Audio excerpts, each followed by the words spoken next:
So hello everyone, thanks for joining this presentation. My name is Haoran, and the paper I'm going to present is Towards Privacy Preserving Social Media SDK on Android. And this is a work from Indiana University, Bloomington. So first thing, I want to introduce some background. So third-party SDKs in mobile app development are very popular. And according to data collected in 2018, an average of 18 SDKs was found inside per Android app. And also, there's an attack we found in 2021 called cross-library data harvesting attack that affect more than 19,000 apps with a total of 9 billion downloads.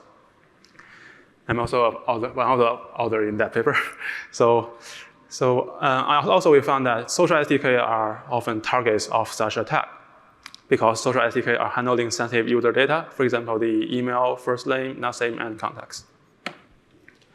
So I'll introduce a little bit more about the XLDH attack. So inside the mobile app, the developers may introduce different libraries from the software supply chain.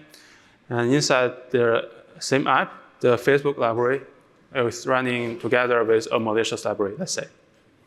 And because there's no isolation between the third-party SDK and the Facebook library, the malicious library can easily call the API provided by Facebook library and collect all the data of Facebook user. And we found in previous research, one incident is that the malicious library One Audience, which is installed over 1,000 apps, are collecting data from Facebook and Twitter SDKs. So why this is important to address? So first, social SDKs are also very popular in mobile apps. And according to AppBrain's data in 2024, 18.82% apps contains Facebook SDK. And also, the social SDK are handling very sensitive data, which are considered personal identifiable information, and also credentials and photos of the users. And once their data is stolen by the malicious libraries, then the SDK owners may face legal and compliance issues, for example, the GDPR law and the CCPA law, and also the FTC penalties. So what are the challenges in combating the XLDH? And first thing is, you might come to my mind is that we can isolate all other malicious library from the social SDKs. And actually, it's very hard to do so because some SDKs are serving as the essential developing component during the app development. For example, the RX Android and Event Bus, those are serving as basic message passing libraries when are developing asynchronous functions in the app. And it's very hard for a developer to remove them all at once. And also, if you want to predict what kind of library can be malicious or do some detections, it's also very hard because the supply chain issues, they introduce all different libraries when you are using some seemingly benign libraries, and it's very hard for you to detect all of them. And there are some existing solutions, for example, the Privacy Sandbox on Android, and also other techniques that are facing compatibility issues and missing design level guarantees. So let's take a look at the Privacy Sandbox on Android. And in current state, it's only focused on supporting advertising-related libraries. And in the figure you can see on the right, they create a dedicated SDK runtime process where ads library can be running inside. So the developer, when they want to use the ad, they just simply call the ads API who is running inside the SDK runtime. And this design has some limitations. First is that it does not limit the data flow from the SDK runtime to the app process. So when this kind of defense apply to social SDKs, that means the sensitive user information from Facebook and Twitter can still be accessed by the malicious library running inside the app process. Also, such design does not support the use cases. For example, Facebook login and other interactions between the SDK and runtime that are very complex, more than just serving ads. As you can see on the right is a screenshot where the app is using Facebook SDK to retrieve all the sensitive information of Facebook user using the Facebook SDK. And you can now simply just move this kind of use cases into Privacy Sandbox. So what we propose is a new design for the privacy-preserving social SDK. And there are 3 goals. And first is to enhance the current privacy of the social SDK. Another is to maintain its current functionality and use cases. And the last is to facilitate more legal compliance for the social SDK owners. So to achieve these goals, there are 2 design principles. So first is isolation. Similar to privacy sandbox on Android, we still create a dedicated SDK runtime in which the social SDK will be running. However, we ensure that there is a controlled data flow so that the social SDK data will never flow into the app runtime. And another principle we use is the compatibility. And to do that, we create a privacy-preserving UI component to make sure that all the existing functionalities and use cases of the social media SDK are supported. So I will introduce some key components. The first, so all of our designs are implemented on Android 13 without change required to OS. So the first component is opaque data handle, which is essentially a pointer to sensitive information without actual data access. And this is also adopted by previous research in privacy-enhancing techniques. So another key component is the sensitive module sandbox, which is an isolated process that allows developer to inject their own code logic into it and have access to sensitive information. But in this sandbox, all the data flow are still controlled so that we ensure there's no actual sensitive data flowing out the SDK runtime.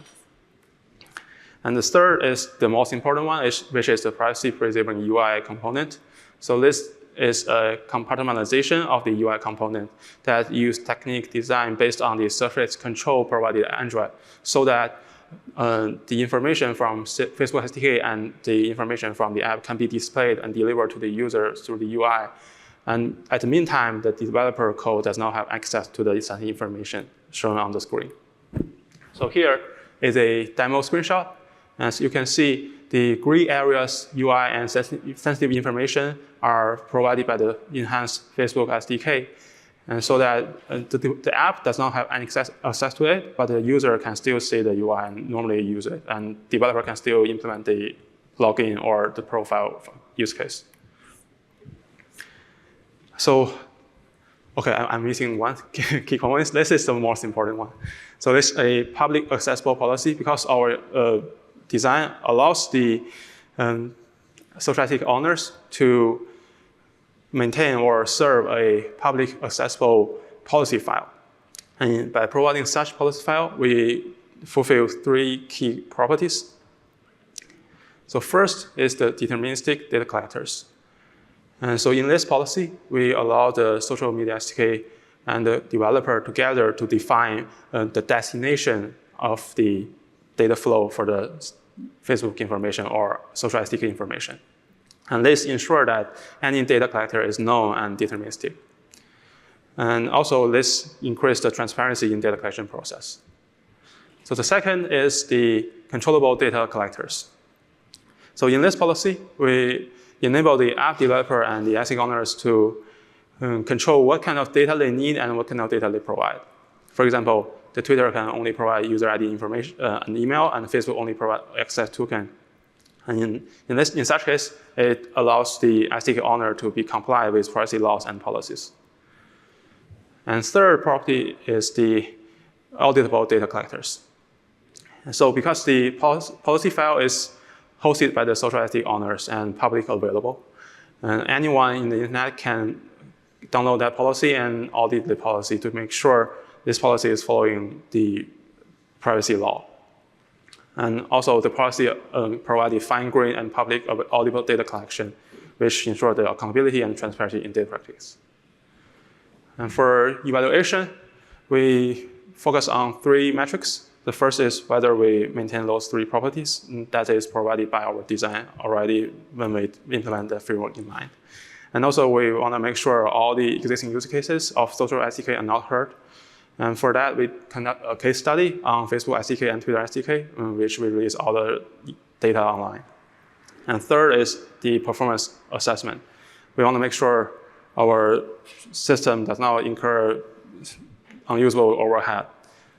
So here is a evaluation result for the performance overhead when there's a single social SDK running in a single app. So as you can see, for 3 different use cases, login with Facebook, display user profile, and login with Twitter, the highest delay is around 72 milliseconds, which we think is considerably low for a user to experience any obvious latency. And also, we conduct further evaluation using multiple social SDKs in multiple apps running at the same time. And as you can see, the delays for each use cases under different scenarios remains similar under 100 milliseconds. So I want to emphasize that our design is compatible with the current privacy sandbox on Android. And by plugging in our design, we can increase substantial improvements on privacy insurance provided by the privacy sandbox on Android. And so what we want to do is, in the future, is that we want to encourage broader use in various app environments, not only limited to social SDKs, because our design is providing for, so our design can provide privacy assurance for any SDKs that provide data. And yeah, so thank you for listening. And our data and code is publicly online, and I'm open for questions. Thank you.